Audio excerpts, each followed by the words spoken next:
Joined now by Alex Newman, our international correspondent. Thanks for joining us. Thanks for having me, Duke. Great to be with you. Well, we have another story here about Black Lives Matter curriculum. It is now infusing every aspect of the curriculum. And if you think your kids are safe in rural places like Indiana or Iowa or Nebraska, you better think again. How do you keep them down on the farm, Alex, when they get transgender sex in first grade? This is an article that you wrote. Tell us about it. Yeah, so this is out of Ames, Iowa, and we have reported this before, this Black Lives Matter Week of Action program. In fact, we scooped everybody else by at least a year, maybe 2 years. But what's happening now in Ames, Iowa, they're having a week of action for Black Lives Matter. And so they've got different themes they're going to do each day. And, a normal person would look at this and say, what in the world does that have to do with Black lives, right? They're learning transgenderism and how to be trans affirming. They're learning queer theory and how to be queer affirming. They're learning globalism. They're learning how to disrupt the Western prescribed nuclear family. Like, what in the world does that have to do with Black lives? And of course, the answer is nothing. This is Marxism masquerading as a racial justice program, because that way nobody can criticize it without being called a racist by the racists who are peddling it.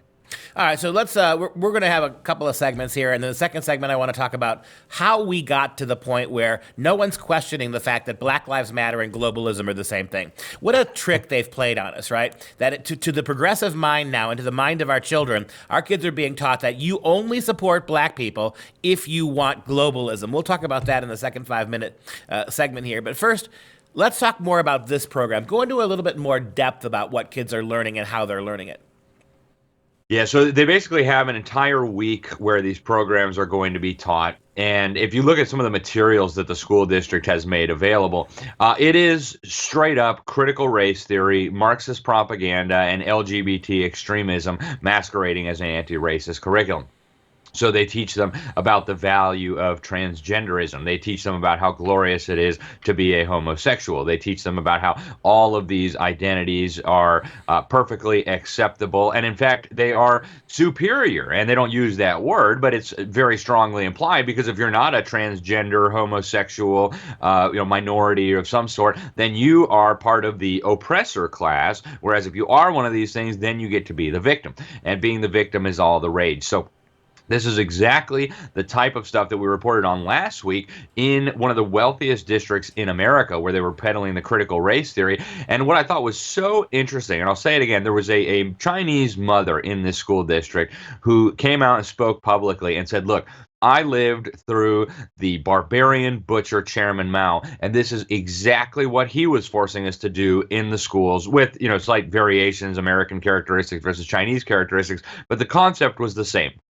Try to split the children into different victim groups, oppressor groups, and so on, turn them against each other, turn them against their parents, convince them that their previous society was evil, but that the new glorious model that is emerging is wonderful.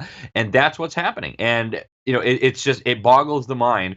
And I tell parents in rural school districts, because we hear this all the time, and I know you do too, dude. Well, we live in South Carolina, we live in Iowa, we live in Indiana or Oklahoma. This doesn't happen in our states. It is everywhere. Yeah, and you hit on something that I think needs to be explained a little more.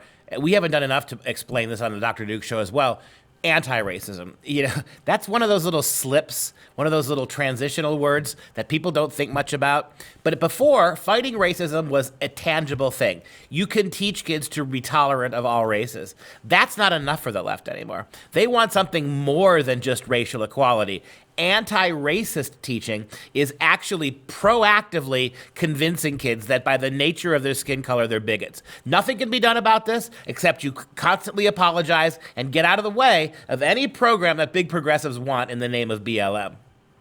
That's right. And when you look at it, it is actually racist at its core. This idea that we're going to separate children based on the melanin content of their skin, it is inherently racist. And in fact, when you deal with little kids, and I've got a bunch of them, you realize they really don't see race as a thing. It's not until adults come in and start telling, oh, race this, race that, racial justice this, racial equity that they start noticing, oh, there's differences here.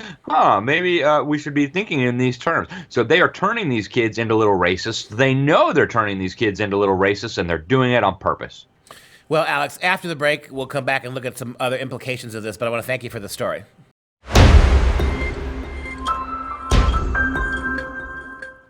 Back with Alex Newman, our international correspondent, and we are talking about a story out of Ames, Iowa, where kids as young as preschool, 3 and 4-year-olds, are being taught anti-racist curriculum.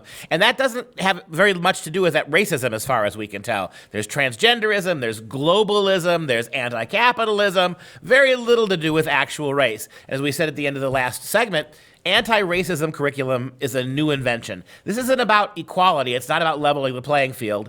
It's about teaching kids a very radical left-wing, almost communist version of how we're going to reorder and restructure society. To give you one example, Alex, we have a school here in Wisconsin, we'll do the story next week, where a number of teachers are have been put on leave because they had an assignment in the classroom where they were talking about if the kids were slave owners, how would they go about punishing slaves? This is the kind of lunacy we're seeing in the schools now.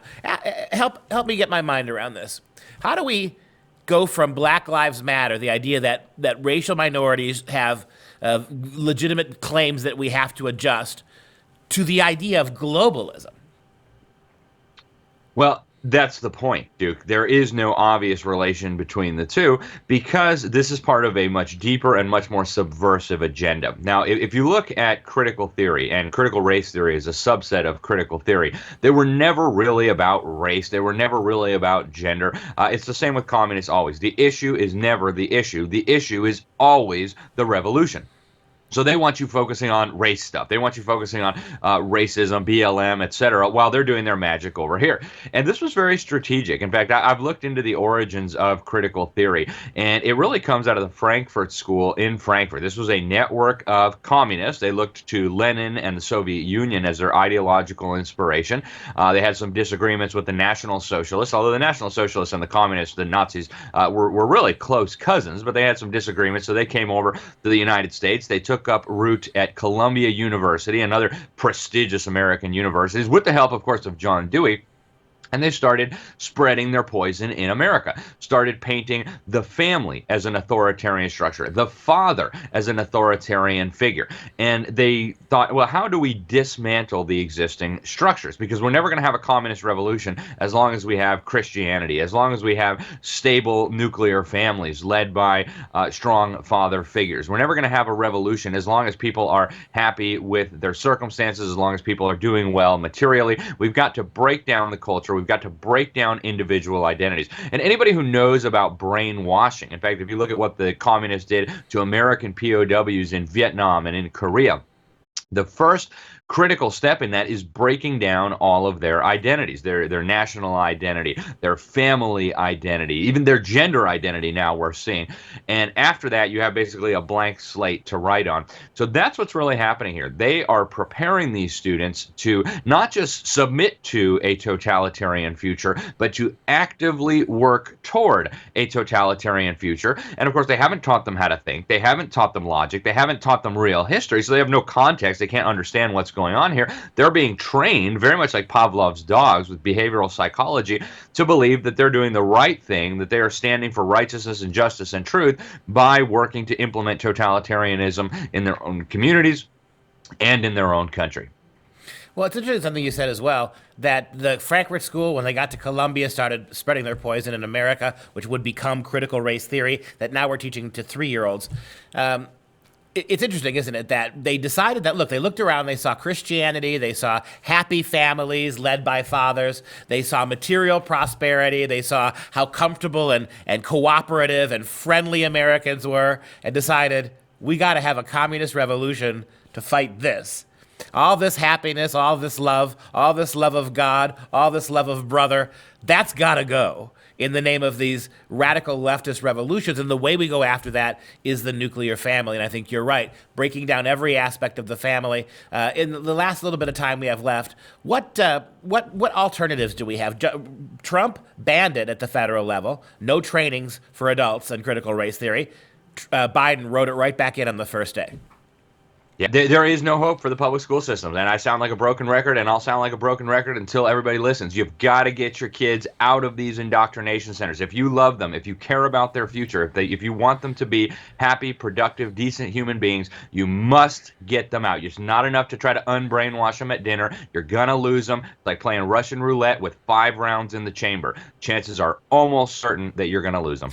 And we got a big head start with the schools refusing to teach. The same school that wants to teach your kids leftist, radical, anti-American, anti-Christian garbage is already telling you we don't want to teach your kids at all during the virus. So you have a head start, Mom and Dad. No excuses. The public schools have already pushed you away.